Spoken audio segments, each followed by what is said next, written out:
بسم اللہ الرحمن الرحیم وَلَقَدْ أَرْسَلْنَا نُوحًا إِلَىٰ قَوْمِهِ فَقَالَ يَا قَوْمِ اعْبُدُوا اللَّهَ مَا لَكُم مِّنْ إِلَٰهٍ غَيْرُهُ أَفَلَا تَتَّقُونَ فَقَالَ الْمَلَأُ الَّذِينَ كَفَرُوا مِنْ قَوْمِهِ مَا هَٰذَا إِلَّا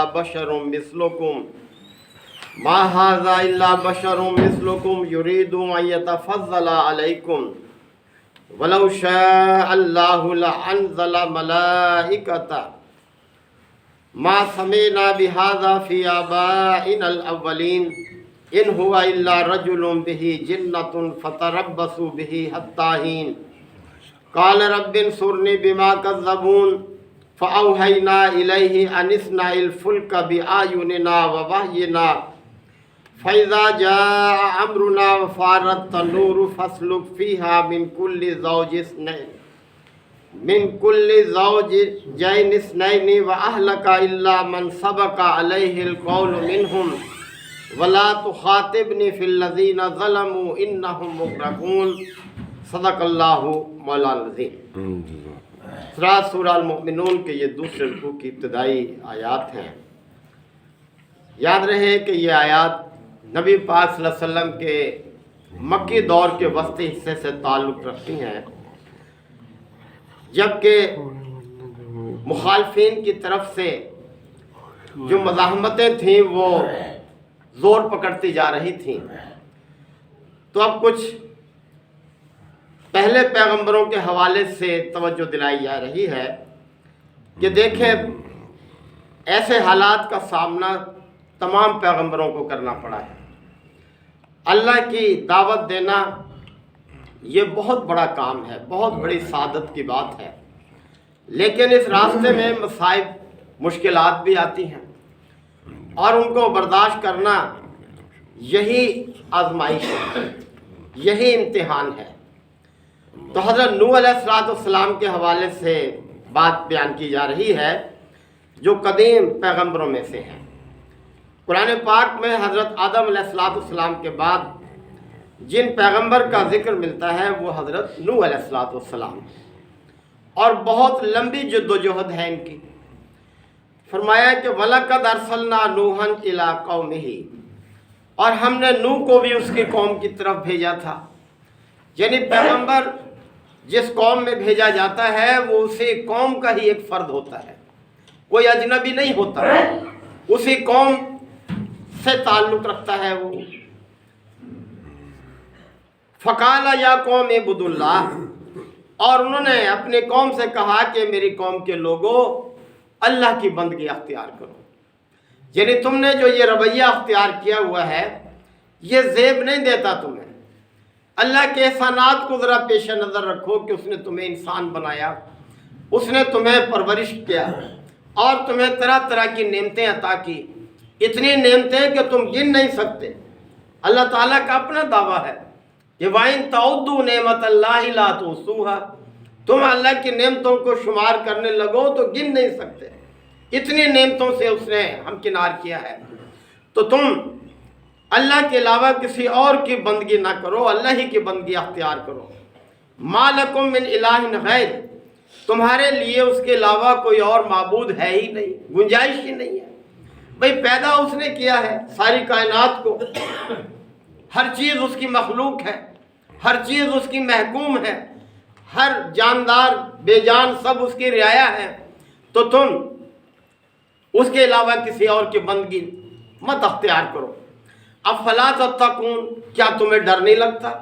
یعنی کیا تم اللہ کی نافرمانی سے اتنے بے خوف ہو گئے ہو کہ تمہیں اس کی پکڑ کا کوئی ڈر ہی نہیں ہے کہ وہ تمہیں سزا دینے پر بھی قدرت رکھتا ہے؟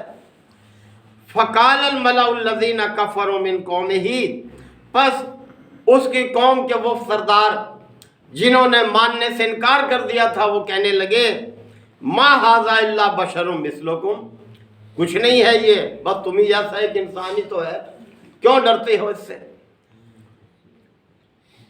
یرید ان یتفضل علیکم، یہ تو یہ چاہتا ہے کہ تم پر سبقت حاصل کرے، تمہارے اوپر فضیلت حاصل ہو جائے، یہ اس کی نیت ہے، یہ اس کا ارادہ ہے۔ وَلَوْ شَاءَ اللَّهُ لَأَنزَلَ مَلَائِكَةً، اگر اللہ چاہتا کوئی پیغمبر بھیجنا ہی ہوتا اگر اللہ کو، تو وہ کسی فرشتے کو بھیجتا، ایک انسان کو ہماری طرف پیغمبر بنا کر بھیج دیا۔ اب یہ بہت ہی نامعقول اعتراض تھا ان کا۔ اگر فرشتے کو بھیجا جاتا تو پھر اور بھی بڑا اعتراض ہوتا کہ ہم انسان ہیں اور فرشتے کو بھیجا گیا ہے، فرشتوں کے تقاضے اور ہیں، ہمارے تقاضے اور ہیں، بھلا ہم کیسے فرشتوں کے معیار پر پورا اتریں؟ تو کہنے لگے کہ اگر اللہ کو بھیجنا ہی ہوتا تو وہ کسی فرشتے کو بھیجتا۔ ما سمعنا بہذا فی آبائنا الاولین، ہم نے اپنے پہلے بزرگوں سے تو ایسی کوئی بات نہیں سنی کہ انسانوں کی طرف پیغمبر انسان جو ہے وہ بھیجا جائے۔ تو اس طرح کی باتیں انہوں نے بنانی شروع کی۔ ان ہوا الا رجل بہ جنۃ، کہنے لگے یہ کچھ نہیں ہے، بس ایک ایسا انسان ہے جس کو جنون لاحق ہو گئے ہیں، یعنی جن اس پر آ گئے ہیں۔ فتربصوا بہ حتی حین، اچھا چلو کچھ دن اور انتظار کر لو کہ کچھ ٹھیک ہو جائے، افاقہ ہو جائے، بعد آ جائے اپنے اس کام سے، انتظار کر لیتے ہیں کچھ عرصہ اور۔ یعنی کس طرح سے دیکھیں باتیں بنانے لگے تھے وہ لوگ۔ تو یہ باتیں سنائی جا رہی ہیں نبی کریم صلی اللہ علیہ وسلم اور آپ کے پیروکاروں کو کہ ایسے حالات ہمیشہ آئے ہیں پیغمبروں کے راستے میں۔ قال رب انصرنی بما کذبون، تو پھر مجبور ہو کر حضرت نوح علیہ السلام نے اپنے رب سے فرمایا کہ رب انصرنی بما کذبون، اے میرے پروردگار میری مدد فرما، مجھے جھٹلا دیا گیا ہے، یہ قوم مجھے جھٹلا رہی ہے، ماننے کو تیار نہیں ہے۔ فَأَوْحَيْنَا إِلَيْهِ، پس پھر ہم نے اس کی طرف وحی کی، ہم نے نوح علیہ السلام کی طرف یہ پیغام بھیجا، أَنِسْنَا الْفُلْكَ بِأَعْيُنِنَا وَوَحْيِنَا، کہ ایک کشتی بنا ہماری نگرانی میں اور ہماری وحی کی ہدایت کے مطابق، جیسے ہم ہدایت دیں اس طرح سے ایک کشتی بنا۔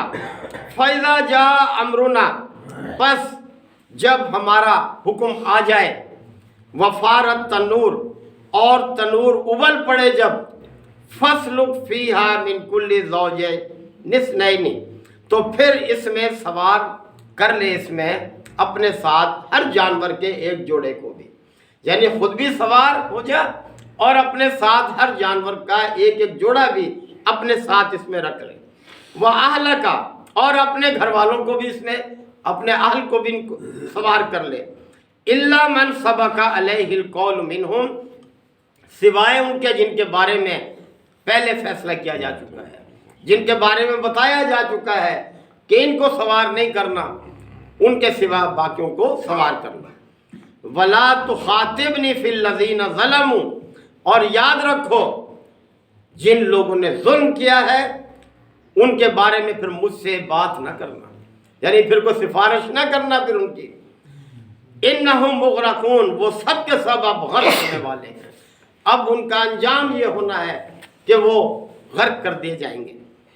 فَإِذَا اسْتَوَيْتَ أَنْتَ وَمَن مَّعَكَ عَلَى الْفُلْكِ، پس جب تو اور تیرے ساتھی سب اس کشتی میں سوار ہو جائیں، فَقُلِ الْحَمْدُ لِلَّهِ الَّذِي نَجَّانَا مِنَ الْقَوْمِ الظَّالِمِينَ، تو پھر یہ کہنا کہ سب تعریف اس اللہ کی ہے جس نے ہمیں ظالم قوم سے نجات عطا کر دی، یعنی جان چھٹ جائے گی تمہاری اس قوم سے۔ حضرت نوح علیہ السلام اتنے تنگ آ چکے تھے اپنی قوم سے کہ اپنے رب سے یہ فریاد کی تھی، وَقَالَ نُوحُ رَبِّ لَا تَذَرْ عَلَى الْأَرْضِ مِنَ الْكَافِرِينَ دَيَّارًا، یہ سورہ نوح میں اللہ تعالیٰ نے یہ بات بیان فرمائی۔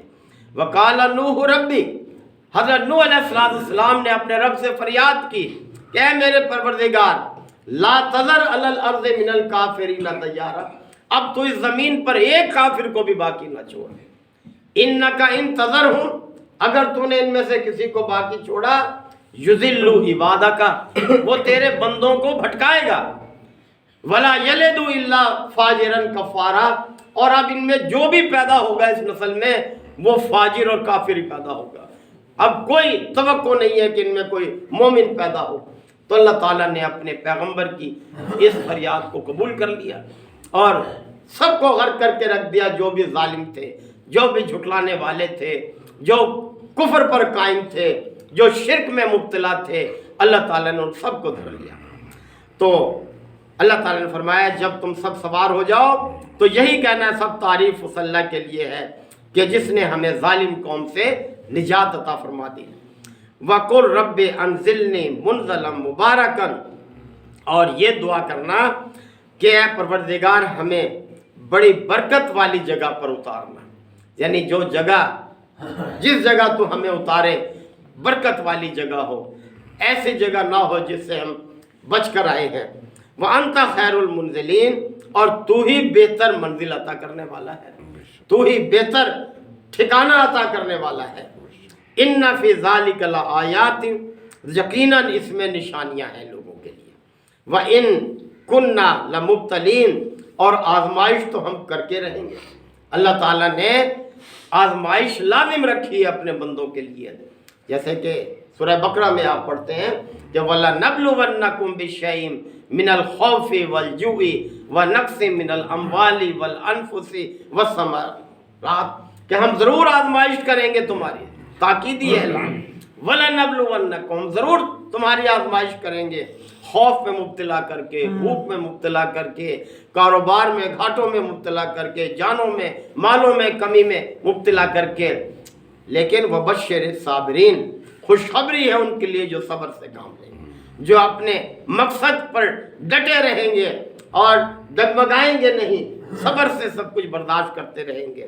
تو یہ ہے کہ آزمائش، وَإِن كُنَّا لَمُبْتَلِينَ، ہم آزمائش تو ضرور کر کے رہیں گے۔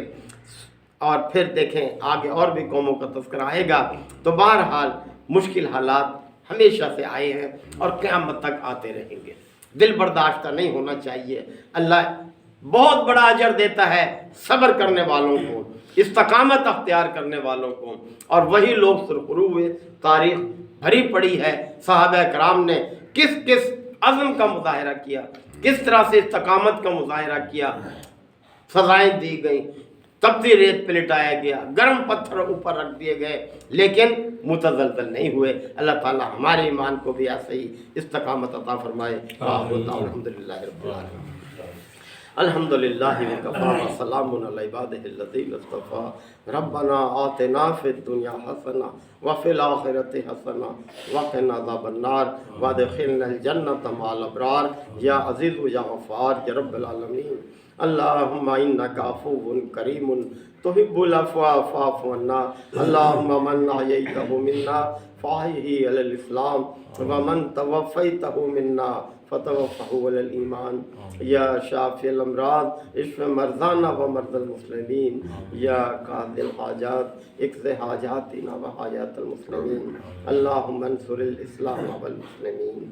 ربنا تقبل منا انک انت السمیع العلیم وتب علینا انک انت التواب الرحیم۔ صلی اللہ تعالی علی خیر خلقہ محمد و آلہ و صحبہ اجمعین۔